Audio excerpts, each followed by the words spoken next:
He was nonverbal. He struggled with OCD, was a constant flight risk, and required pretty much 24-hour supervision. My son Samuel, who has Down syndrome, Hirschsprung's disease, a bit autistic, and is nonverbal. It's been unbelievably frustrating dealing with the insurance company. This whole process is very upsetting. It's been 20 years of constant living in a world that I don't understand. I find the whole system so overwhelming and difficult. Navigating the system was a nightmare for us.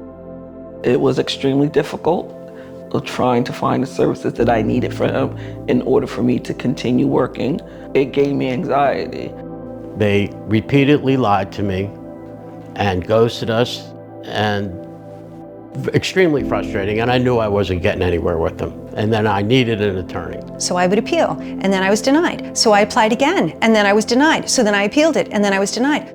If I wasn't fluent in English, or if I had HIV or cancer, and I'm struggling for my health, how am I gonna navigate the size 6 font paperwork that's 50 pages long that you have to fill out form after form after form, to be met with rejection, to be told no constantly.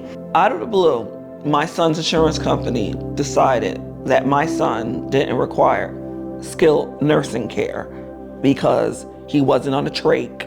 He wasn't receiving some type of, breathing treatment in their eyes, and decided that he didn't need skilled nursing. So they decided to cut all of his hours that he was allotted. He passed away due to cardiopulmonary failure due to seizure, because that's what it was. It was like a heart attack. As a result of his Hirschsprung's disease, Samuel requires an enema every day. He also needs to have his meals, his lunch and dinner, every lunch and dinner, 365 days a year, is blended through a food processor. A lot of work. He had this incredible strength for violence. He broke my nose, he broke my ribs. I've had so many injuries that we had to document them because we were afraid that people would think that it was my husband or someone doing it, and no one would believe that a child would do this. So I was completely overwhelmed. Overwhelmed was the understatement, and the Law Project completely came to my rescue.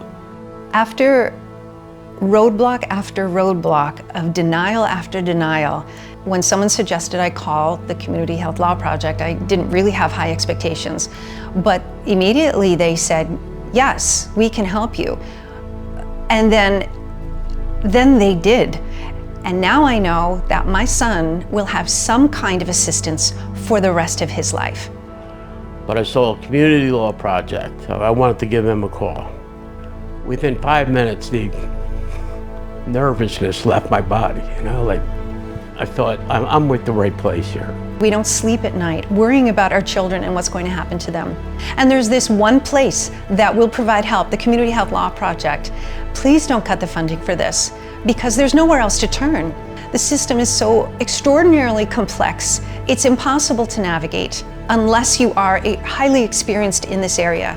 So I am really honestly begging at this point to maintain the funding for these very, very important programs. I implore you to please reconsider and think about the families that you are affecting, the people and children and the adults who need this service, this valuable service. The Law Project is invaluable.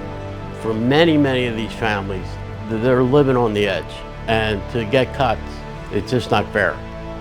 It's very difficult raising a disabled child, and that's who you're cutting.